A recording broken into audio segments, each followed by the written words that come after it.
Good morning. Again, my name is Jason Pan.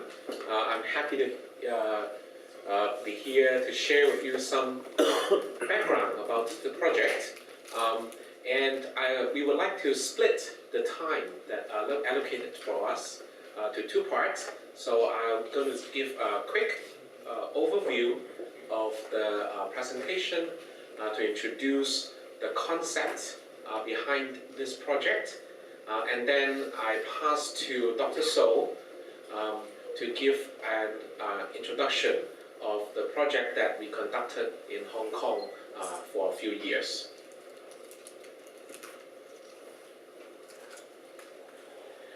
So as Silam just mentioned earlier,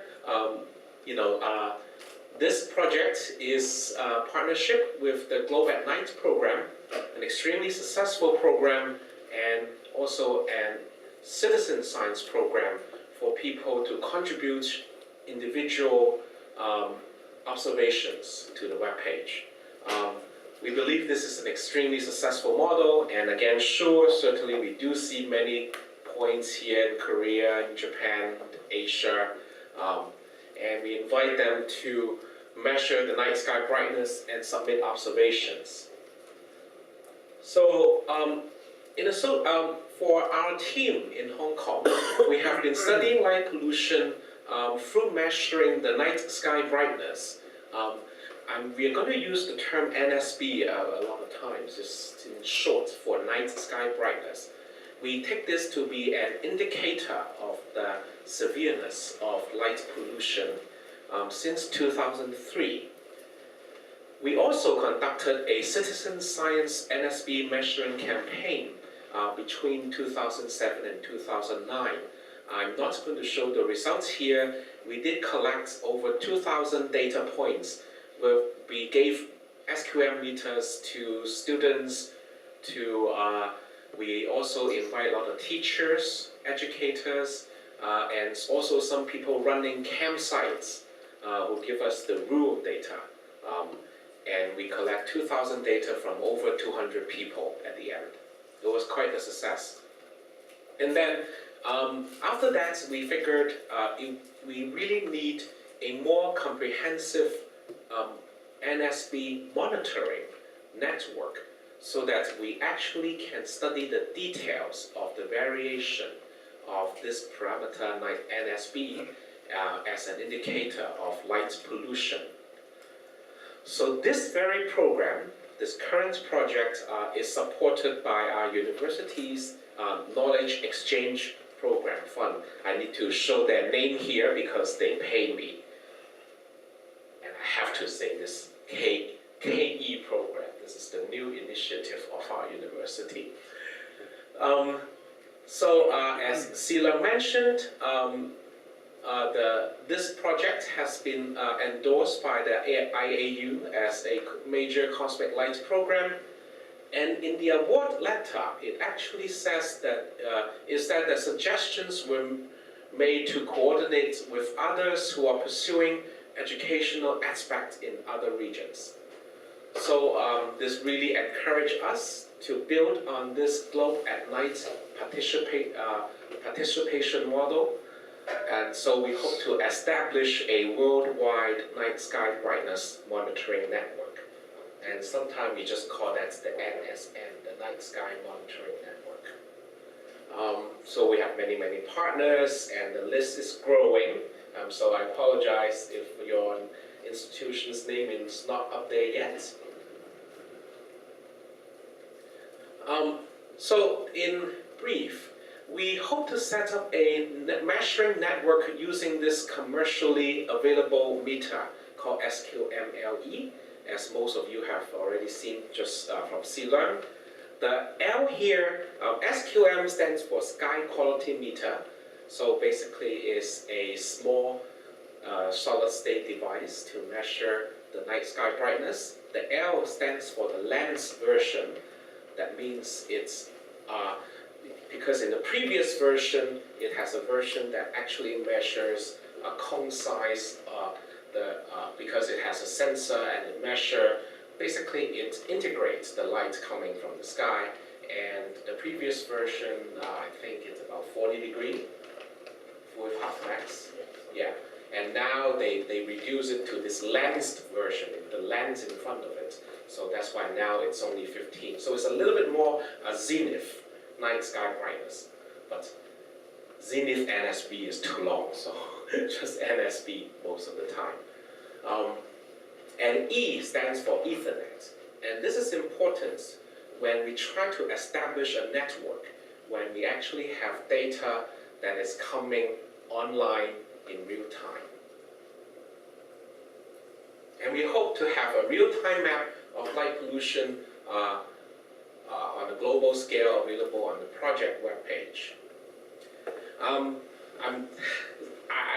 I certainly am not an expert on this issue like Silan, but the way I see this is we certainly hope to expand the target group from the core original ones of the astronomers to the environmental community. There's actually very active concern of this issue now from the environmental community, in particular from the ecological professionals who are studying, many specialists on insects, birds, nocturnal, marine species, river life species, so on. They actually now participate also in many various forms of light pollution studies on the ecological impact of light pollution. And also the education community. Also, I'm happy to see the young students here. This is also what we try to involve back in Hong Kong, because both astronomy and environmental science are part of the secondary school curriculum in Hong Kong. So we stress the importance of having a dark sky to the success of these education programs.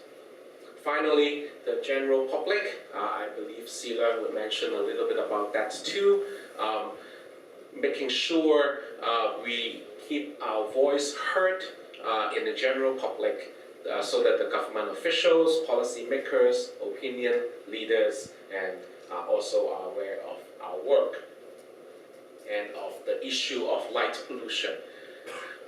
I'm pretty sure all of you in the audience are already very familiar with what is light pollution, so I'm not going to go through many details here. Certainly, here I bring up one particular example of light pollution, which is the sky glow, and which is also most directly related to this study, which is to study the zenith night sky brightness. When you have city lights either directly shining upward or sometimes reflected off ground or walls or other facilities, they are scattered by the aerosols and pollutants in the atmosphere, and then it shines at night. So I think, this is the sky glow. I'm sorry, there's one thing that's missing. All right, and you already saw this earlier, so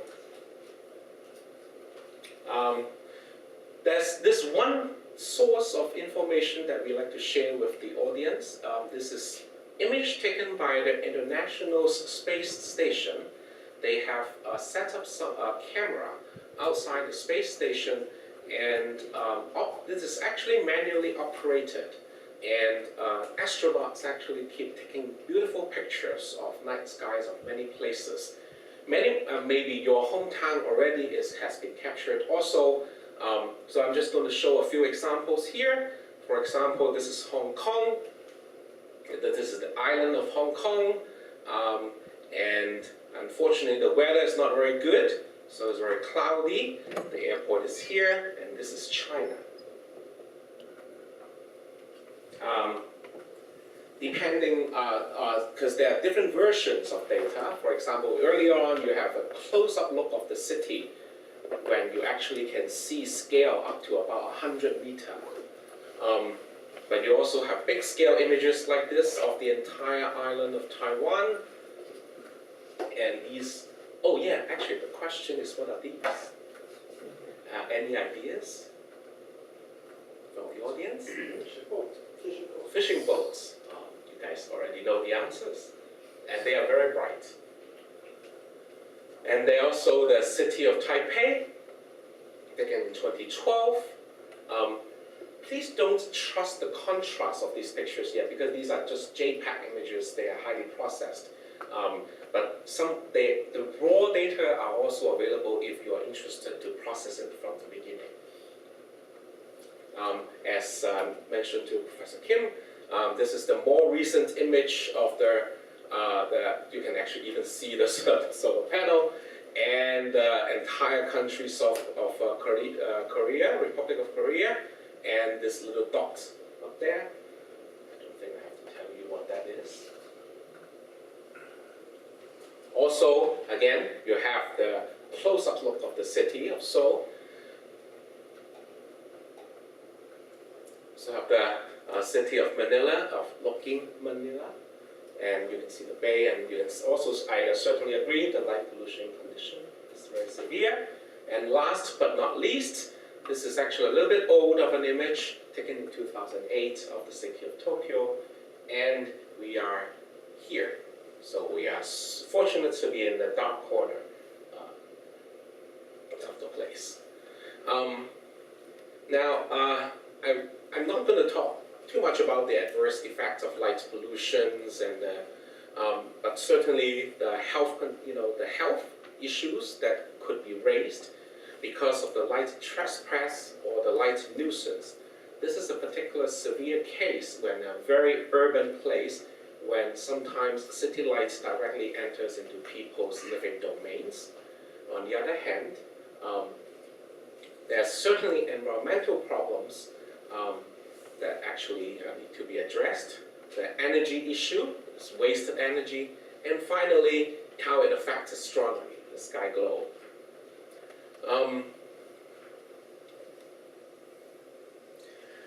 And as we just mentioned, the Globe at Night is one very important and I think a very successful campaign, just doing some sort of star count to measure the night sky brightness. Some people in Hong Kong also measure and do another sort of star count in a sense. They use this lux meter and they go measure the advertising signs. I believe that's something you can easily do in Shinjuku. And there's many signs and very, very bright. I believe these kind of campaigns has huge advantages because they can cover big geographical regions, and you can also get different time of the night. And also, this gives you the light pollution conditions of where people live. I think this is also important. And it also spread the message wide with lots and lots of participants. So I think this kind of star counting survey is indeed extremely important. Now, the only disadvantage or shortcoming is that because of the way data is collected, there are various star count campaigns, but many of them depends on sort of subjective judgment of the participants. Therefore, the photometric error can be really large. Now, on the other hand, as we get the next generation, where there's the phone web version, web app version, I think the app version, I think that would improve a great deal. The second method, of course, as mentioned, I think we would learn plenty more tomorrow, is to use sort of a little bit more a traditional astronomy technique. It could be a combination of telescope and CCD camera, or telescope with just commercially available DSLR camera. And we have also tried that in Hong Kong for various configurations for a few years. The techniques would be more or less similar. You go take the data, do some standard astronomical photometry reduction. The advantage is obvious. The error would be very, very small. And you can also do multiple wavelength bands, which is very important when you actually want to isolate what kind of light is damaging the environment. This is particularly going to be an important issue now when many of the lightings around the world is changed by LED lighting. However, actually when people say LED lighting, it seems to be one type of lighting, but actually it is not. There are many types of LED lightings, and they have different impacts on the environment and on astronomical observations. And of course, the standard BVRI band also, if you so want. What I would call disadvantage, which really is a great method, except that the cost. And the cost is not just about the equipment, but it's about the cost of having more trained professionals, both in the data taking and the data analysis process. And also, most of the time, it will be a little bit more limited geographical and temporal coverage, but as the participants increase, that should improve. And it also could be very challenging to do in a really urban setting, like on the rooftop of a Shinjuku building. That could be a problem if you really want to study the urban sky globe. So I would say the success of this type of project is to be to reduce the cost, and I see many promising signs for this type of work. Again, both on the instrument cost and on the experts level required to run this. Finally, is this handheld device kind of campaign, and there are various sorts of apps already. I think this dark sky meter already I think works very well. I'm sure. I suppose Silang's, the one you mentioned, would be sort of a successor of this or improved version of this. This really comes because of the advancements of the solid-state sensors, and they're getting so much cheaper, and it's very easy to do. There are different versions of these kind of meters, as again you imagine. The advantages is that they're fairly accurate. I wouldn't say they certainly are not up to that level of the astronomical photometry, but they are accurate enough in that sense. The cost usually isn't that high.